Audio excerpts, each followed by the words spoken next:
अस्सलाम वालेकुम नाज़रीन, आप इस्लामाबाद न्यूज़ देख रहे हैं। मैं हमजा एहसान हूँ। नाज़रीन, आलमी जंग तो खत्म हो चुकी, पाक भारत कशीदगी भी खत्म हो चुकी और मार्के हक की तारीखी कामयाबी के बाद हमने फतह का जश्न भी मनाया। पूरे पाकिस्तान में फतह का जश्न मनाया गया और पाक फौज ने पूरी दुनिया को यह पैगाम दिया कि जब तक पाक फौज है, पाकिस्तान की सालमियत पर कोई भी आंख उठाकर, कोई भी उंगली उठाकर नहीं देख सकता। पाकिस्तान फौज ने भारत का गुरूर तो तकब्बर को जो है वो खाक में मिला दिया, लेकिन उसके बावजूद पाकिस्तान के अवाम आज भी एक जंग में मुब्तला है। वो जंग लड़ रही है और वो जंग है मईशत की, वो जंग है महंगाई की, वो जंग है बेरोजगारी की।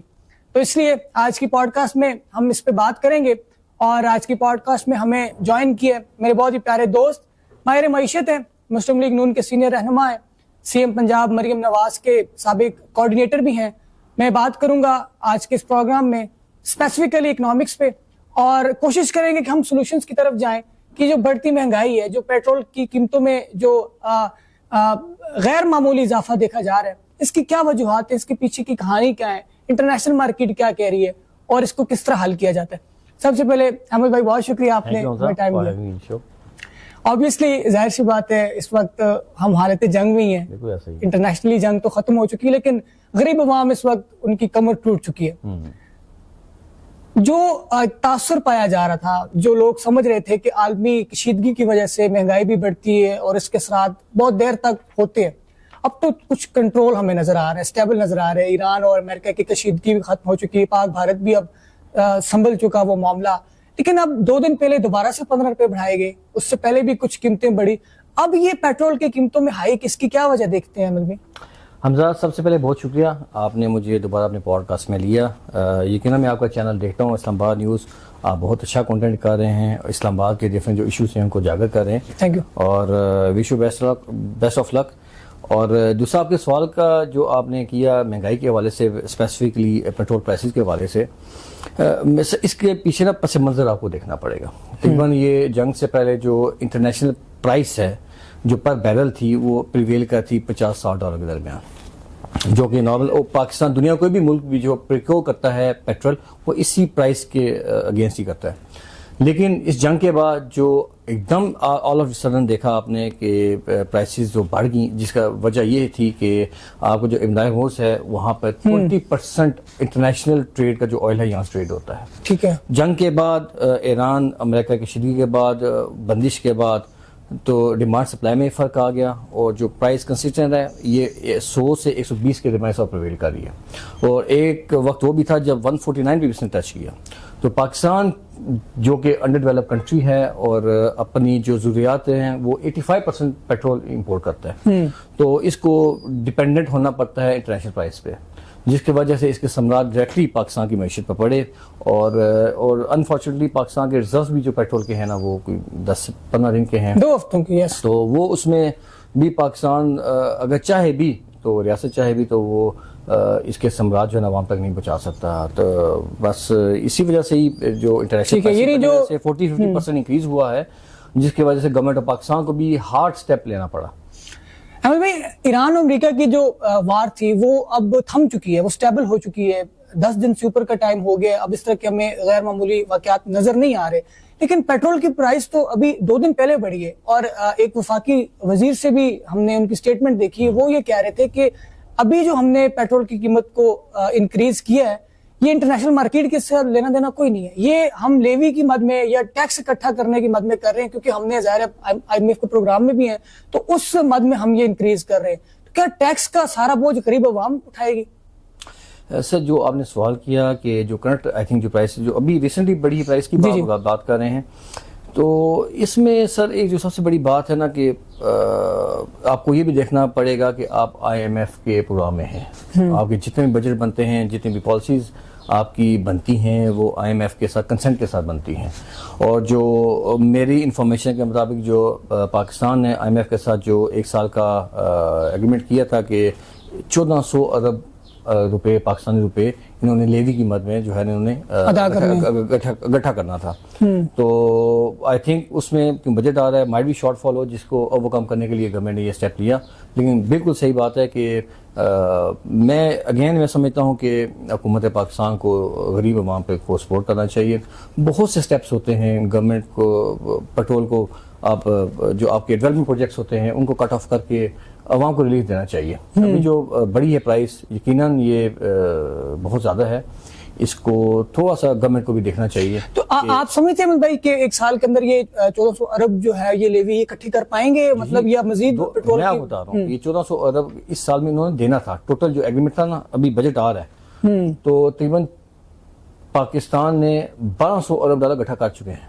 ठीक है, वी हैव 2 months, 2 महीनों में अगर इसी प्राइस की थ्रू जो लेवी इस वक्त पेट्रोल पर लीटर पे जो पेट्रोल लेवी 170 पे है, आई थिंक जो गवर्नमेंट ले रही है, तो उसके मुताबिक तकरीबन ये 1500 के करीब जो है ना, नहीं 200 अरब हमने 2 महीने में इकट्ठा करना और इसी करीब आवाम से इकट्ठा करना है, और पेट्रोल की प्राइस मजीद बढ़ेगी, आप ये भी कहने जा रहे हैं? वो अनफॉर्चुनेटली सर, इसका एक कुछ इम्पैक्ट पाकिस्तान पे जो आ रहा है, इससे ज्यादा मैं जो देख रहा हूँ कि पाकिस्तान का जो इंपोर्ट बिल था, जो नॉर्मली पाकिस्तान का 300 अरब डॉलर का था इस जंग से पहले, चंद माह में जो जंग हुई है जिस वजह से वो तकरीबन 800 मिलियन डॉलर पे वो पहुंच चुका है, जो कि चंद महीनों में 300 से 800 तक चला गया। तो ये रुपये पे बहुत प्रेशर पड़ता है। जैसा देखा 2 साल के अंदर रुपया कंसिस्टेंट है, लेकिन अगर इसी तरह चीजें नहीं तो रुपये पे भी प्रेशर है। मुझे तो ये लगता है कि रुपया माइट भी डी वैल्यू ना हो अगर इसी तरह सूरत हाल रही तो। अमित भाई, एक और चीज भी, मैं पब्लिक ओपिनियंस भी ले रहा था, लोगों का ये कहना है कि पाकिस्तान जो है उन्होंने सालसी का किरदार अदा किया। ईरान और अमेरिका की जंग हमने रुकवाई, हमारी ट्वीट से सीज फायर हुआ, डोनाल्ड ट्रंप हमारे साथ मशवरे करता था और हम एक ब्रिज का काम कर रहे थे और पूरी दुनिया को हमने एक बड़े खतरे से बचाया। और इस जंग का सबसे ज्यादा नुकसान भी हमें हुआ। हमने तो ज़ाहिर एक पॉजिटिव रोल प्ले किया था, हमें तो थोड़ा सा रिलीफ मिल जाता है IMF की तरफ से, भाई हमने तो एक बड़े खतरे से बचाया। आप नहीं, आप ठीक कह रहे हैं, लेकिन आपको हकीकत को मद्देनजर रखना होगा कि इसके असरात पूरी दुनिया में पहुंचे हैं। अगर आप देखें, इंडिया में माइट भी थोड़े कम हो, उनकी प्राइस इतनी नहीं बढ़ाएं क्योंकि रिजर्व उनके पास बड़ी मैशियत है और उनके जो रिजर्व हैं वो कंपैरेटिवली इंडिया के पास कितने रिजर्व, कितना? 2 से 3 महीनों के। अच्छा, 3 महीनों के। 2 से 3 महीनों के इंडिया के रिजर्व हैं, तो वो जो अगर इस तक फ्लक्चुएशन और फॉर टाइम भी वो उसको सस्टेन कर सकते हैं। लेकिन पाकिस्तान के रिजर्व 2 हफ्तों से भी कम के हैं, तो पाकिस्तान के लिए बहुत मुश्किल है। वो ऑलरेडी अगेन IMF के प्रोग्राम में है, तो आपको हर जो डिसीजन है वो IMF के कंसेंट के साथ लेना पड़ता है। ठीक है। तो ये बाकी आपको देखें, अरब ममालिक देखें आप, वहां पे भी 30 से 40% प्राइस इंक्रीज हुई है। हालांकि वो प्रोड्यूसर्स हैं, और प्रोड्यूसर हैं तो उनको भी 30-40% प्राइस बढ़ानी पड़ी है। ठीक है। अमित भाई, जाहिर है आप फॉरेन भी ट्रैवल करते हैं, पूरी दुनिया में आप जाते हैं, हम थोड़ा सा कंपेयर कर लेते हैं। वैसे बनता तो नहीं है, हम यूके अंडर डेवलपमेंट कंट्री है, लेकिन बाहर मुल्क में किस तरह से मईशत को कंट्रोल किया जाता है, खास तौर पर अगर चीजें पेट्रोल पे चल रही हैं तो वो उसका अल्टरनेट क्या निकालते हैं, सोल्यूशंस क्या है उनके पास, ताकि हमारी गवर्नमेंट के पास भी कोई ऐसी स्ट्रेटेजी हो। खास तौर पर जो छोटी चीजें हैं जो पेट्रोल कंज्यूम करती हैं, एटलीस्ट हम उनको तो किसी और जगह पे शिफ्ट कर सकते हैं। जी बिल्कुल। अब देखें, कुछ चीज़ें आपके कंट्रोल में हैं, कुछ चीज़ें आपके कंट्रोल में नहीं हैं। जो इंटरनेशनल प्राइसेस, क्योंकि पाकिस्तान 85% जैसे मैंने पहले कहा कि इंपोर्ट करता है अपनी फ्यूल रिक्वायरमेंट्स, तो अब इसका ये है, अब इसको तो पाकिस्तान कंट्रोल नहीं कर सकता। पाकिस्तान इंपोर्टर है, तो वो तो जो भी इंटरनेशनल प्राइसेस हैं उसको उसी में लेके चलना है। अब पाकिस्तान इसके लिए क्या कर सकता है? अब पाकिस्तान डेफिनेटली इसके लिए पाकिस्तान को ऑल्टरनेट स्ट्रेटजीज जिस पे गवर्नमेंट ऑफ पाकिस्तान काम कर भी रही है। फॉर एग्जांपल आप इस वक्त जो है आप सोलराइजेशन को प्रमोट कर सकते हैं, जिस पे अभी रिसेंटली जो आपका क्राइसिस आया है, तो इसमें जो सोलर सार्फिन ने बड़ा अहम किरदार अदा किया। लेकिन हमें उसमें जो टैक्स लगा दिया ना, ये भी उसमें भी मैं समझता हूँ कि उस पर नहीं लगाना चाहिए इसको, क्योंकि CM साहिबा उसको प्रमोट कर रही हैं, वफाक को भी चाहिए कि उसको मजीद प्रमोट करें। तो लोग अपनी इन्वेस्टमेंट कर रहे हैं और अपनी इन्वेस्टमेंट कर रहे हैं, तो अच्छा है कि बर्डन कम हो रहा है, लेकिन again it's not an easy decision. At the same time IBPs के प्रोग्राम में भी हैं, उनको भी आपने कैपेसिटी पेमेंट्स देनी पड़ती हैं आपको। तो लेकिन कल मुझे एक अच्छा लगा, कल मैं देख रहा था लगाई साहब का बयान कि अभी जो 10,000 मेगावाट के जो इनके एग्रीमेंट्स IBP साहब उन्हें रोक दिए आगे मजीद। ठीक है, तो ये अच्छा स्टेप है कि मजीद हम दुआ गो हैं कि 2 से 3 साल के अंदर IBPs के जो ये हमारे एग्रीमेंट्स हैं ये खत्म हो, ताकि जो है फिर गवर्नमेंट फ्री हो के इन स्ट्रेटजी पे काम कर सके। अभी गवर्नमेंट ने अवाम पर तो ज़ाहिर बोझ डाल दिया, उन्हें 200 अरब डॉलर इकट्ठे करने हैं, सारे मामलात हैं। किफायत शारी का भी हमें कहा जाता है, रात को 8 बजे मार्केट्स बंद हो जाती हैं, लाइट्स ऑफ कर दी जाती हैं, सारी चीजें हो रही हैं। एक प्रॉपर उन्होंने डिसिप्लिन चीजें तैयार की हुई हैं। लेकिन ये जो बड़ा माफिया है, ये जो बिजनेस टाइकून्स होते हैं इस तरह के, ये जो जिसको मगरमच्छ कहते हैं, इनके लिए कोई क्राइटेरिया नहीं है क्या? इनके लिए किफायत शारी नहीं है? या ये जिस तरह से टैक्स अदा नहीं करते या टैक्स चोरी करते हैं, तो इनको कंट्रोल करने के लिए गवर्नमेंट को क्या पॉलिसीज अपनानी चाहिए? या अगर इन पर हाथ नहीं डाल रहा तो आप समझते हैं इनके पीछे कोई ताकतवर हल्के इनको इनकी हिमायत हासिल है? देखिए, जैसे आपने माफिया का जिक्र किया, माफिया डेफिनेटली पाकिस्तान में है। तो और अगर जो पाकिस्तान में टैक्स का निज़ाम है, अनफॉर्चुनेटली पाकिस्तान में बड़ा कम तबका, आई थिंक 1-2% लोग जो टैक्स अदा करते हैं, ठीक है। और सबसे बड़ा जो है इसमें देखते हैं कि जब भी जो बोझ पड़ता है नहीं 1-2% पे लोगों पर ही पड़ता है। बहुत से पाकिस्तान में मेजोरिटी लोग जो है टैक्स अदा नहीं करते, इसीलिए फिर इनडायरेक्ट टैक्सेस गवर्नमेंट लगाती है। जो पेट्रोल की जैसा टैक्स लग गया, बाकी चीज़ों में टैक्स लग गया, तो टैक्स नेट को गवर्नमेंट काम कर रही है कि टैक्स नेट को बढ़ाया जाए ताकि हर बंदा इस पूरी ब्रैकेट में आए। जिस दिन मैं समझता हूँ कि हर बंदे ने टैक्स अदा करना शुरू कर दिया तो ये जितने भी क्लासेस आए देखने कभी नहीं आएंगे, ठीक है। इस वक्त गवर्नमेंट आई थिंक बहुत कम लोग जो हैं वो, आई थिंक 10 लाख से करीब लोग जो हैं वो टैक्स देते हैं टोटल पाकिस्तान 24 करोड़ की आबादी में से, जो कि ना होने के बराबर है। दुनिया में निज़ाम नहीं चलता, गवर्नमेंट चलती ही टैक्सेस पे है। अगर टैक्सेस गवर्नमेंट इकट्ठा नहीं होगा तो निज़ाम नहीं चल सकता। तो गवर्नमेंट काफ़ी कोशिश कर रही है कि टैक्स नेट को बढ़ाया जाए, लोगों को मजीद टैक्स ब्रैकेट में लाया जाए। लोगों को एक फियर भी है कि पता नहीं टैक्स ब्रैकेट में आ जाए, पता नहीं क्या हो जाएगा।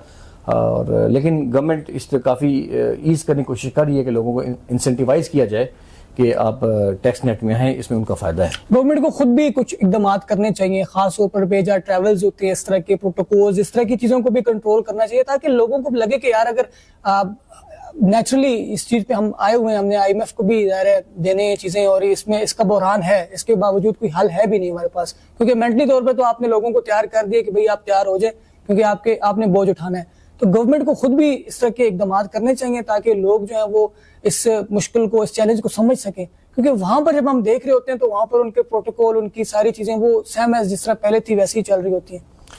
गवर्नमेंट को ये इन द सेंस तो ठीक है कि अवाम को लगे कि गवर्नमेंट भी हमारे साथ है और गवर्नमेंट भी चीज़ों को कंट्रोल करने की कोशिश कर रही है। लेकिन अगेन इस चीज़ का बजट पे या इन चीज़ों पे इतना असर तो नहीं होना, लेकिन इससे हद तक ठीक है कि अवाम को भी लगे कि जो हुक्मरान है हमारे वो अपनी भी अखराजात को कम कर रहे हैं। लेकिन मेरा इससे बढ़ के मैं बात करना चाहता हूँ कि मैं समझता हूँ कि वो करते हैं तो इसमें कोई इशू कोई नहीं है, लेकिन जिस काम के लिए वो बैठे हैं, जो काम उनको दिया गया है उसको करें। अगर वो उसको ऐसे तरीके से करेंगे और अवाम को रिलीफ देंगे और अवाम के लिए काम करेंगे तो मैं समझता हूँ कि ये मायने चीज़ें हैं। ठीक है अहमद भाई, ज़ाहिर है आप भी बिजनेसमैन हैं, आपने भी बाहर से भी आप करते हैं बिजनेस, इंपोर्ट वगैरह करते हैं। इस जंग की वजह से तो ऑब्वियसली असर पड़ा है, बिजनेस जो कम्युनिटी है उसने बहुत बड़ा चैलेंज था उनके लिए, खासतौर पर ये जो जंग थी। अब कुछ हालात बेहतर हुए हैं या अब भी वही जो चैलेंजेस है उनका सामना हो रहा है? नहीं, ओवरऑल इम्पैक्ट पड़ा है इसका। जो पाकिस्तान में स्पेशली जो बिजनेस को चैलेंजेस हैं, पहले वो मैं आपको उसको बताता हूँ कि Pakistan basically cost of production काफ़ी ज़्यादा है। उसकी वजह है ये कि इंटरेस्ट रेट जो हैं दुनिया में आप तरक्की याफ्ता मुल्कों में देखें 3 से 4% पे हैं। पाकिस्तान में पहले ये 2023 तक जो था वो डबल फिगर्स में था, क्योंकि इन्फ्लेशन बहुत ज़्यादा थी, उसको कंट्रोल करने के लिए इंटरेस्ट रेट बढ़ाया गया।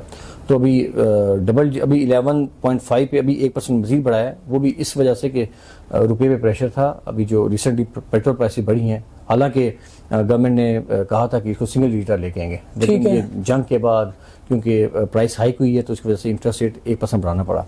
तो इसके अलावा भी गवर्नमेंट ऑफ पाकिस्तान की कोशिश कर रही है कि चीज़ों को कंट्रोल करे, और जो चैलेंज है इसको गवर्नमेंट को ना सपोर्ट करना चाहिए बिजनेसमैन्स को, उनके लिए फ्री इंडस्ट्री जोन्स बनाए ताकि लोग यहाँ पर इन्वेस्टमेंट करें। यहाँ पर इन्वेस्टमेंट होगी तो जॉब क्रिएशन होगी, जॉब क्रिएशन होगी तो इसके बाद एक्सपोर्ट्स बढ़ेंगी तो फिर पाकिस्तान में जो डॉलर का इशू है वो कम होगा। देखें, पाकिस्तान का एक ही सलूशन है कि पाकिस्तान अगर तरक्की करनी है तो मेड इन पाकिस्तान को प्रमोट करना है, मेड इन पाकिस्तान को प्रमोट करना, ठीक है। जब तक आप एक्सपोर्ट नहीं करेंगे तो 25 करोड़ की आबादी है, ये इस तरह नहीं चल सकती कि आप IMF की तरफ चले गए, सऊदीया के पास चले गए। ये टेम्परेरी मरीज तो हो सकते हैं, लेकिन अगर आपने लॉन्ग टर्म अप्रोच करनी है तो पाकिस्तान को एक्सपोर्ट पे जाना पड़ेगा। अब एक्सपोर्ट के लिए बाहर सबसे इशू पाकिस्तान को जो आता है वो है अगेन जिस समय जिक्र किया कॉस्ट ऑफ प्रोडक्शन। आप जब तक कॉस्ट प्रोडक्शन कम नहीं हो, क्योंकि इंटरनेशनल मार्केट में जाएंगे तो आपको इंडिया के साथ भी आपको कंपटीशन होगा, आपको चाइना के साथ भी होगा, अमेरिका के साथ भी होगा। तो वो ममालिक या वो कंपनीज वही सक्सेसफुल होंगी जिनकी कॉस्ट ऑफ प्रोडक्शन कम है। तो इसलिए बिजली के देखें कितने रेट्स ज़्यादा हैं, ये सब रिफ्लेक्ट करती हैं आपकी कॉस्ट ऑफ प्रोडक्शन में। इंटरेस्ट रेट इसमें डिटरमाइन करता है, बाकी भी ओवरऑल देखें पाकिस्तान कितनी महंगाई है। तो ये बहुत बड़ा चैलेंज है बिजनेसमैन को। अगर वो वन विंडो ऑपरेशन किया जाए और चीज़ों को सिंप्लीफाई किया जाए, एक्सपोर्ट डेस्क बनाए जाएँ जिसमें जो भी एक्सपोर्ट करना चाहे उसको गवर्नमेंट फैसिलिटेट करे, तो मैं समझता हूँ कि पाकिस्तान बहुत जल्दी, अगर पाकिस्तान ने 10 साल के अंदर के इस क्राइसिस निकले तो पाकिस्तान इंशाल्लाह अगले 4-5 सालों के अंदर 5 सालों में निकल सकते हैं। अरे भाई ज़ाहिर मसाइल तो हमने डिस्कस कर ली, आने वाले वक्तों में शायद हमें मजीद चैलेंजेस का सामना करना पड़े। अगले 1-2 महीने बड़े चैलेंजिंग है, खासतौर पर पाकिस्तान की मैशत के लिए। गरीब अवाम तो ज़ाहिर है वो तो मजबूर भी है, उनके पास तो है भी कुछ भी नहीं। सोल्यूशंस की तरफ हम आते हैं, क्या समझते हैं आपको गवर्नमेंट को ऐसी कौन सी स्ट्रेटजीज अपनानी चाहिए? क्योंकि अब 415 रुपए हमने पेट्रोल तो लेना है, लेकिन मजीद हम ऐसा क्या कर सकते हैं कि कुछ ना कुछ बेहतर हो सके? गवर्नमेंट ने तो हाथ खड़े कर दिए कि भाई रिलीफ हमारी तरफ ना देखें, रिलीफ तब नहीं है। तो ऐसे कौन से 4-5 काम है या स्ट्रेटजीज हैं गवर्नमेंट की कि मजीद यहाँ पर स्टक हो सके, मजीद महंगाई ना हो? देखें, जहाँ तक अगेन जिस तरह आपकी पहले बात की थी, मैं उस पर कहना चाहता हूँ, कुछ चीज़ें गवर्नमेंट की कंट्रोल में है, कुछ चीज़ें गवर्नमेंट कंट्रोल नहीं है। जहाँ तक पेट्रोल की प्राइसेस हैं, बेशक ये हर चीज़ में इसका असर होता है। मतलब आप गरीब आवाम को सब ज़्यादा असर होता है, हर चीज़ में पेट्रोल की ज़रूरियात हैं।